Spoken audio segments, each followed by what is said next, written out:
Salve, nobres e nobrezas, aqui quem fala é Maicon José, trazendo mais livros para o seu dia, e hoje nós seguiremos com o capítulo 2 do A Conquista da Felicidade do Bertrand Russell. Capítulo 2, Infelicidade Byroniana. É muito comum em nossos tempos, como foi em muitos outros períodos da história do mundo, admitirmos que os mais sábios entre nós puderam ver através de todos os entusiasmos de épocas anteriores e se conscientizaram de que nada mais existe pelo que vale a pena viver. Aqueles que defendem tal opinião são verdadeiramente desgraçados, mas estão orgulhosos de sua desdita que atribuem à própria natureza do universo e consideram como a única atitude racional para uma pessoa culta. Ficam tão orgulhosos de sua infelicidade que as pessoas menos sofisticadas não chegam a acreditar que ela seja autêntica. Pensam que o homem que sente prazer com a desgraça não é desgraçado. É uma opinião demasiadamente simples. Sem dúvida, existe alguma pequena compensação na sensação de superioridade e na perspicácia que tais sofredores experimentam, mas isso não é o bastante para compensar a perda dos prazeres mais simples. Pessoalmente, não acredito que o fato de ser infeliz indique alguma superioridade mental. O sábio será tão feliz quanto lhe permitam as circunstâncias, e, se a contemplação do universo lhe parece insuportavelmente dolorosa, contemplará outra coisa em seu lugar. É o que me proponho a demonstrar neste capítulo. Pretendo convencer o leitor de que, por mais que falemos, a razão não constitui obstáculo algum para a felicidade.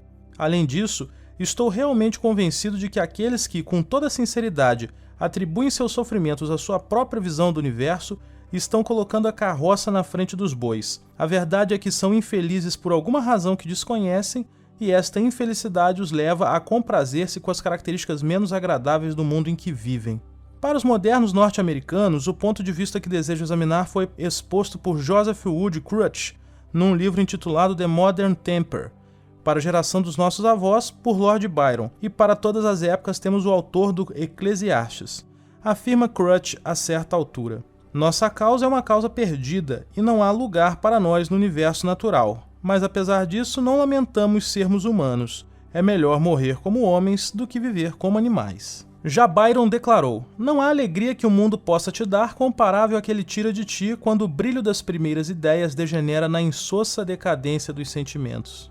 E o autor do Eclesiastes, por sua vez, dizia: e felicitei antes os mortos que já faleceram do que os vivos que ainda estão em vida. E mais feliz que ambos considerei aquele que ainda nem nasceu, porque não viu as maldades que se fazem debaixo do sol. Esses pessimistas chegaram a essas tristes conclusões depois de passarem pelos prazeres da vida. Crutch viveu nos círculos mais intelectualizados de Nova York. Byron nadou no Hellespont e teve um sem número de aventuras amorosas. O autor do Eclesiastes foi ainda mais exitoso em sua busca de prazeres. Provou dos melhores vinhos, ouviu todo tipo de música, mandou construir piscinas, teve servos e servas, alguns nascidos em sua própria casa. Mesmo assim, em tais circunstâncias, a sabedoria não o abandonou. Não obstante, viu que tudo é vaidade, inclusive a sabedoria. Esforcei-me de coração em compreender a sabedoria e o conhecimento, também a tolice e a insensatez, e percebi que nessas coisas também está a aflição do espírito, porque há muita sabedoria e há muita dor, quanto mais saber, mais sofrimentos. Como podemos ver, a sabedoria o molestava, e ele fez o que pôde para livrar-se dela. Eu disse ao meu coração: provemos de alegria, desfrutemos do prazer, porém, veja, isso também é vaidade. Mas a sabedoria não o abandonava. Então disse ao meu coração: se o fim do insensato e o meu serão o mesmo, o que me aproveita ter me aplicado mais à sabedoria? Falando comigo mesmo, percebi que isso era vaidade. Por isso, desgostei-me com a minha vida, pois vejo que é mal para mim o que se faz debaixo do sol. Tudo é vaidade e aflição do espírito. É uma sorte para os literatos que já ninguém leia algo escrito há tanto tempo, porque se o fizessem chegariam à conclusão de que, seja qual for a opinião que tenhamos sobre a construção de piscinas, a feitura de novos livros não é mais que vaidade. Se pudermos demonstrar que a doutrina do Eclesiastes não é a única adequada para um homem sábio, não precisaremos ficar muito incomodados com as manifestações posteriores dessa mesma atitude. Em um raciocínio desse tipo, devemos distinguir entre um estado de ânimo e sua expressão intelectual. Não há o que discutir com os estados de ânimo. Podem mudar de uma hora para outra em virtude de algum acontecimento feliz ou de uma mudança em nosso corpo, mas não há como serem modificados à força de argumentos. Já experimentei várias vezes esse estado de ânimo em que começamos a achar que tudo é vaidade, e não o superei com o socorro de nenhuma filosofia, mas sim graças a uma necessidade imperiosa de ação. Se seu filho se acha doente, você pode sentir-se infeliz, mas não pensar que tudo é vaidade.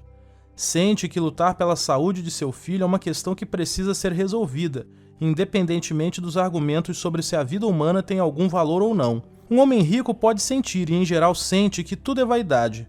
Entretanto, se perder sua fortuna, não pensará que o próximo prato de comida é vaidade. A origem desse sentimento é a demasiada facilidade com que satisfazemos nossas necessidades naturais. O animal humano, igual a todos os demais, está adaptado a um certo grau de luta pela vida, e quando sua grande riqueza permite a um Homo sapiens satisfazer sem esforço todos os seus caprichos, a simples ausência de esforço retira de sua vida um ingrediente imprescindível à felicidade. O homem que consegue com facilidade coisas pelas quais alimenta apenas um desejo moderado, chega à conclusão de que a satisfação dos desejos não traz felicidade. Se tem pendores filosóficos, conclui que a vida humana é intrinsecamente miserável, já que ele, que tem tudo o que deseja, continua sendo infeliz, porque esquece que uma parte indispensável da felicidade é ainda precisar de algo que se deseja. Tudo isso no tocante ao estado de ânimo, mas também existem argumentos intelectuais no Eclesiastes. Todos os rios correm para o mar, e o mar, contudo, não transborda. Não há nada de novo debaixo do sol, não há memória dos tempos antigos. Desgostei-me com a minha vida, pois vejo que é mal para mim o que se faz debaixo do sol, pois devo deixar tudo para quem vier depois de mim. Se tentássemos expressar tais argumentos com o estilo de um filósofo moderno, faríamos algo parecido com isto. O homem se esforça perpetuamente e a matéria se acha em movimento perpétuo. No entanto, nada permanece, ainda que o novo, que acontece em seguida, em nada se diferencie daquilo que se passar antes. Um homem morre e seus herdeiros colhem o fruto do seu trabalho. Os rios correm para o mar, mas suas águas não permanecem ali. Uma e outra vez, num ciclo interminável e sem qualquer propósito, os homens e as coisas nascem e morrem sem melhorar em nada, sem obter nada que seja permanente. Dia após dia, ano após ano. Se fossem sábios, os rios ficariam onde estão. Se Salomão fosse sábio, não plantaria árvores frutíferas cujos frutos seriam aproveitados por seu filho. Mas, com outro estado de ânimo, como se mostra diferente tudo isso? Não há nada de novo sob o sol? E o que me dizem dos arranha-céus, dos aviões e dos discursos radiofônicos dos políticos? Que sabia Salomão a tal respeito? Se tivesse podido ouvir pelo rádio o discurso da rainha de Sabá aos seus súditos em seu regresso de Israel, tal fato não lhe teria servido de consolo entre as suas árvores e piscinas banais? Se tivesse podido dispor de um serviço de seleção de notícias jornalísticas para saber o que dizia a imprensa sobre a beleza de sua arquitetura, as comodidades de seu harém e a desorientação dos sábios rivais quando discutiam com ele, Salomão poderia continuar dizendo que nada havia de novo sob o sol? Pode ser até que isso não o houvesse curado de todo seu pessimismo, mas com toda certeza este teria tomado uma nova expressão. Com efeito, Crutch se queixa de que, no tocante ao nosso mundo, há muito de novo sob o sol. Se tanto a presença quanto a ausência de novidades são fastidiosas, não me parece que uma ou outra possa ser a verdadeira causa do desespero. Examinemos mais uma vez o fato de que todos os rios correm para o mar e o mar, contudo, não transborda. Para o lugar de onde vieram, voltam os rios no seu percurso. Tomado como base para o pessimismo, este pensamento significa que as viagens são desagradáveis. Sairmos de férias no verão e em seguida voltarmos para o lugar de onde viemos não significa que seja uma tolice sair de férias no verão. Se as águas fossem dotadas de sentimento, provavelmente desfrutariam de aventuras do seu ciclo, à maneira da nuvem de Percy Bysshe Shelley. Quanto ao acabrunhamento, que é deixar tudo para os herdeiros, isto pode ser examinado a partir de dois pontos de vista, e do ponto de vista do herdeiro nada tem de desastroso. Tampouco o fato de que tudo tem seu fim constitui em si uma base para o pessimismo. Se depois viesse algo pior, isso sim seria uma base, mas se vem algo melhor, eis uma razão para ser otimista.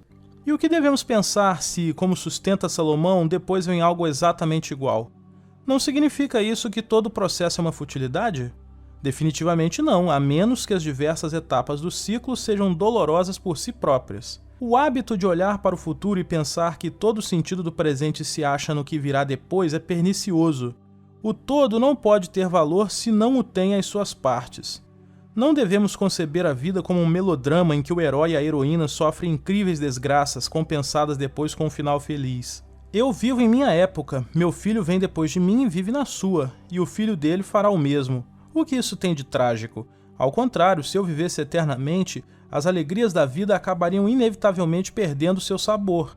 Tal como se acham, as coisas mantêm-se eternamente frescas. Esquentei minhas mãos no fogo da vida, ele arrefece e fico pronto para partir. Esta atitude é tão racional como a daquele homem que fica indignado diante da morte.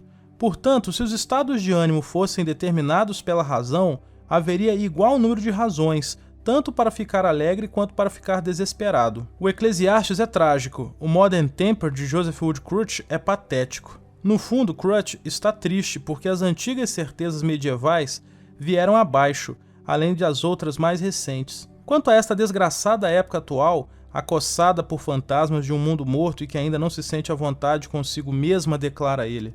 Seu problema não é muito diferente do problema de um adolescente que ainda não aprendeu a orientar-se sem recorrer à mitologia em cujo meio se passou a infância. Tal declaração é inteiramente correta se aplicada a um certo número de intelectuais, aqueles que, tendo tido uma educação literária, nada sabem sobre o mundo moderno, e como aprenderam na juventude a basear suas crenças nas emoções, não conseguem se livrar desse desejo infantil de segurança e proteção que o mundo da ciência não pode satisfazer.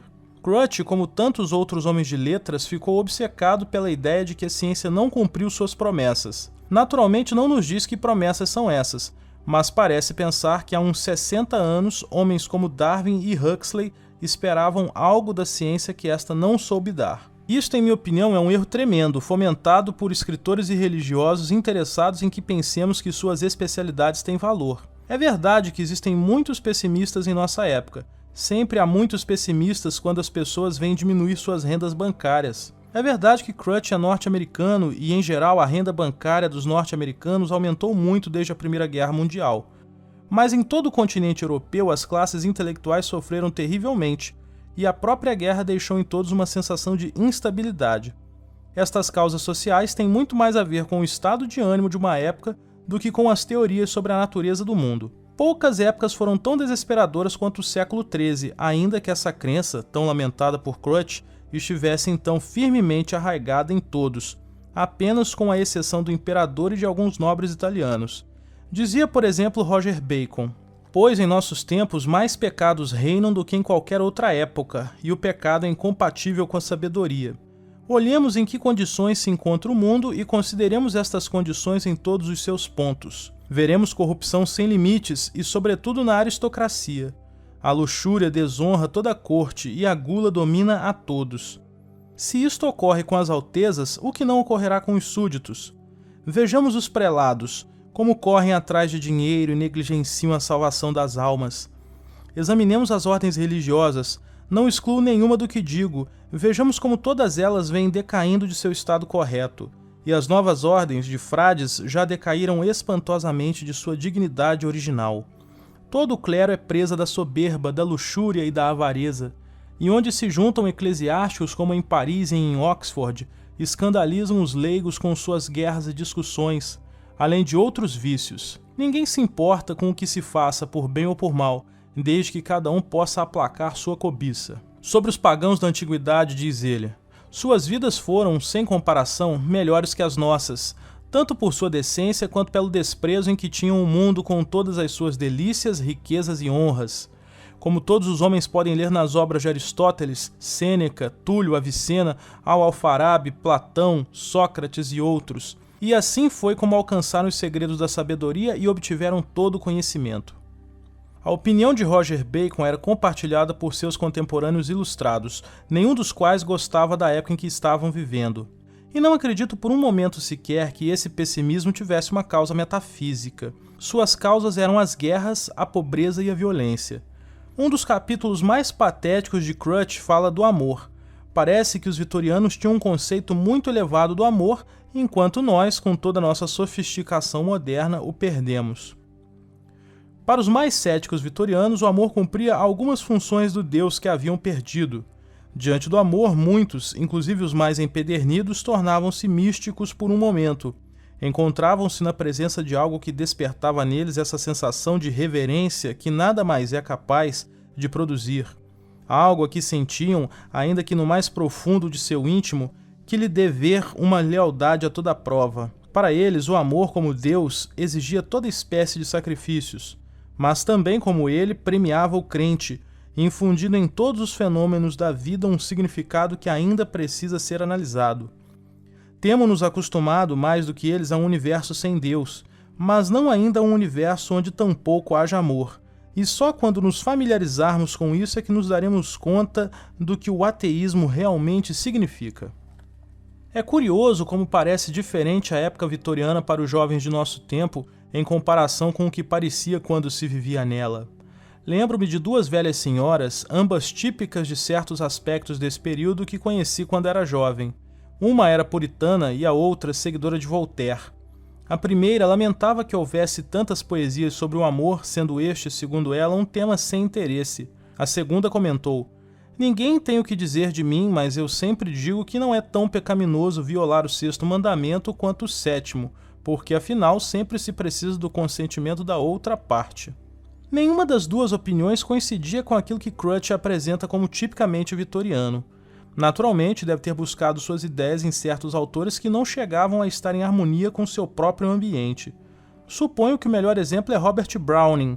Como quer que seja, não posso deixar de convencer-me de que existe algo de sufocante em seu conceito de amor.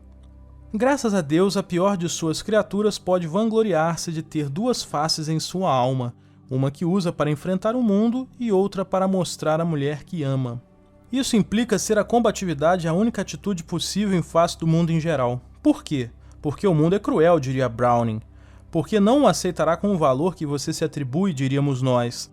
Um casal pode constituir, como fizeram os próprios Browning, uma sociedade de admiração mútua. E bastante agradável ter à mão alguém que sempre vai elogiar a sua obra, merecidamente ou não. E não há dúvida de que Browning se considerava um belo tipo, um verdadeiro homem, quando acusou Fitzgerald, em termos nada moderados, por haver se atrevido a não admirar Aurora Leigh.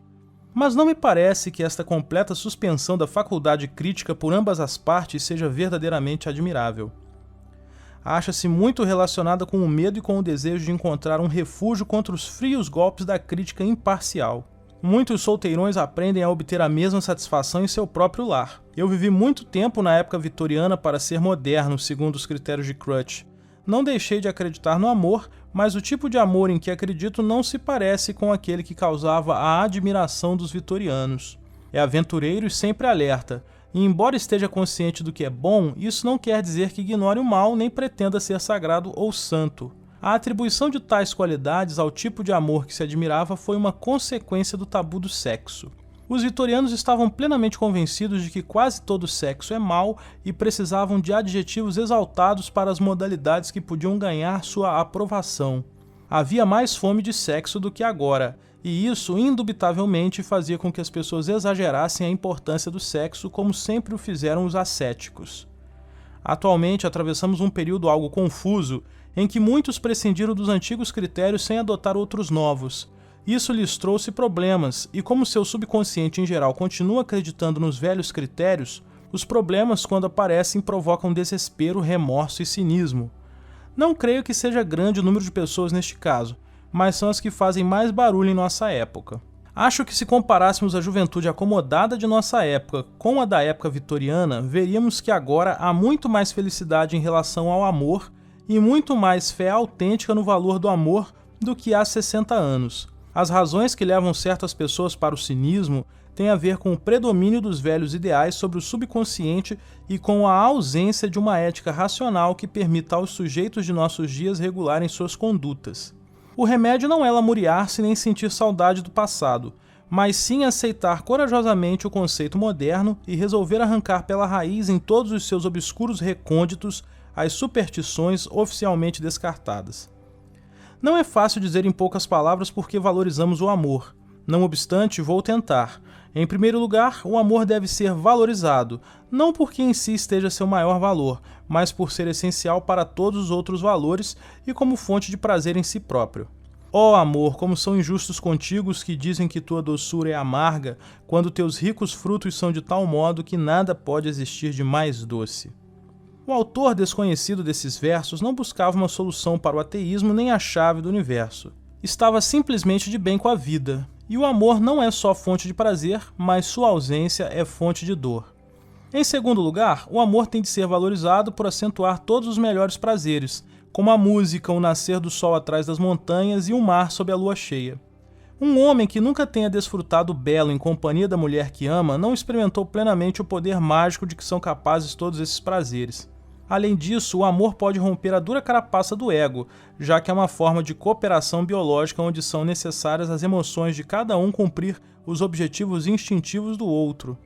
Foram dadas ao mundo em diferentes épocas várias filosofias da solidão, algumas muito nobres, outras menos. Os estoicos e os primeiros cristãos acreditavam que o homem podia usufruir o bem supremo de que é capaz a vida humana mediante o simples exercício de sua própria vontade, ou de qualquer modo sem a ajuda humana. Outros tiveram como único objetivo na vida o poder, e outros mais o mero prazer pessoal. São todos filósofos solitários nesse sentido, de supor que o bem é algo realizável em cada pessoa separadamente e não apenas em uma sociedade maior ou menor de pessoas. Em minha opinião, todos esses pontos de vista são falsos, não apenas em teoria ética, mas também como expressões da melhor parte de nossos instintos. O homem depende da cooperação e a natureza dotou-o, é verdade que não inteiramente bem, do aparato instintivo do qual pode surgir a cordialidade necessária para a cooperação. O amor é a primeira e a mais comum das formas de emoção que facilitam a cooperação, e aqueles que experimentaram o amor com uma certa intensidade não ficarão conformados com uma filosofia que suponha que o maior bem consiste em ser independente da pessoa amada. Neste aspecto, o amor dos pais é ainda mais poderoso, mas nos melhores casos o amor parental é consequência do amor entre os pais. Não quero dizer que o amor, em sua forma mais elevada, seja algo comum, antes estou convencido de que em sua forma mais elevada ele revela valores que de outro modo não chegaríamos a conhecer e que possuem em si um valor que o ceticismo não afeta, por mais que os céticos, incapazes de experimentá-lo, atribuam falsamente sua incapacidade a seu ceticismo. O verdadeiro amor é um fogo duradouro que arde eternamente na mente, nunca adoece, nunca morre, nunca fica frio, nunca se nega a si mesmo. Vejamos agora o que Crutch tem a dizer sobre a tragédia. Ele sustenta, e nisso só posso concordar com ele, que Espectros de Ibsen é inferior a Rei Lear de Shakespeare. Nem um maior poder de expressão, nem um maior dom para as palavras teriam podido transformar Ibsen em Shakespeare. Os materiais com que este último criou as suas obras, seu conceito da dignidade humana, seu senso da importância das paixões humanas, sua visão da amplitude da vida humana, simplesmente não existiam nem podiam existir para Ibsen, como não existiam nem podiam existir para seus contemporâneos. De alguma forma, Deus, o homem e a natureza perderam estatura nos séculos transcorridos entre um e outro, não porque o credo realista da arte moderna nos obrigue a olhar para as pessoas comuns, mas sim porque esta mediocridade da vida humana impôs-se a nós, de alguma maneira, mediante a aplicação do mesmo processo que conduziu ao desenvolvimento das teorias realistas da arte que puderam justificar nossa visão. É verdade que o antiquado tipo de tragédia que tratava de príncipes com problemas não parece adequado para a nossa época, e quando tentamos tratar da mesma forma os problemas de uma pessoa qualquer, o efeito não é o mesmo. Só que a razão para que isso ocorra não é uma deterioração em nossa perspectiva de vida, e sim justamente o contrário, é devido ao fato de que já não consideramos certos indivíduos como os grandes da Terra, com direito a paixões trágicas, enquanto todos os outros devem dar duro para manter a vida magnífica desses poucos. Diz Shakespeare: quando morrem mendigos não se vêem cometas, a morte dos príncipes os próprios céus pegam fogo. Na época de Shakespeare, este sentimento, se não era tomado literalmente, pelo menos expressava um conceito da vida praticamente universal, admitido de todo o coração pelo próprio Shakespeare. Consequentemente, a morte do poeta Cinna é cômica, ao passo que as mortes de César, Brutus e Cássio são trágicas. Perdemos atualmente o sentido da importância cósmica de uma morte individual, porque nos tornamos democratas, não só nas formas externas, mas também em nossas mais íntimas convicções. Assim, em nossos tempos, as grandes tragédias têm que se ocupar mais com a comunidade do que com o indivíduo. Só para dar um exemplo, proponho o Massemensch de Ernest Toller. Não digo que esta obra seja tão boa como as outras obras-primas escritas nas melhores épocas do passado, mas sustento que é comparável. É nobre, profunda e real, trata de ações heróicas e pretende purificar o leitor mediante a compaixão e o terror, como aconselha Aristóteles. No entanto, existem poucos exemplos deste tipo moderno de tragédia, já que é preciso abandonar a antiga técnica e as antigas tradições sem substituí-las por banalidades cultas. Para escrever tragédia, é preciso senti-la, e para sentir a tragédia devemos estar conscientes do mundo em que vivemos, não apenas com a mente, mas também com o sangue e os nervos. Ao longo de todo o seu livro, nosso amigo Crutch fala de tempos em desespero, e ficamos comovidos com sua heróica aceitação de um mundo desolado, embora a desolação se deva ao fato de que ele e a maioria dos homens de letras ainda não aprenderam a sentir as antigas emoções em resposta a novos estímulos. Os estímulos existem, mas não nos currais literários. Os currais literários não têm contato vital com a vida da comunidade, e esse contato é necessário para que os sentimentos humanos tenham a seriedade e a profundidade que caracterizam tanto a tragédia quanto a felicidade autêntica. Eu realmente diria a todo jovem que anda por aí convencido de que nada tem a fazer no mundo: pare de tentar escrever e tente não escrever. Saia para o mundo, torne-se pirata, rei em Bornéu ou operário russo. Busque uma existência em que a satisfação das necessidades físicas elementares ocupe todas as suas energias. Não recomendo esta atitude a todo mundo, somente aos que sofrem da enfermidade diagnosticada por Crutch. Acho que, depois de uns anos de vida assim, o ex-intelectual verá que já não pode conter o afã de escrever, apesar de seus esforços, e quando chegar tal momento, o que vier a escrever já não lhe parecerá tão fútil. Então, esse foi o nosso vídeo de hoje. E aí, gostou do conteúdo? Eu espero que tenha sido proveitoso para você. E se te ajudou de alguma maneira, ou você simplesmente achou interessante, por favor não deixe de dar o like no vídeo, se inscrever no canal e ativar o sino das notificações. Isso me ajuda muito a continuar trazendo material aqui para a plataforma. Na descrição desse vídeo tem também os contatos para você que quiser solicitar meus serviços ou fazer uma doação para ajudar a melhorar a estrutura do canal. E por fim, qualquer dúvida, sugestão ou comentário será muito bem-vindo. Grande abraço e nos vemos no próximo capítulo.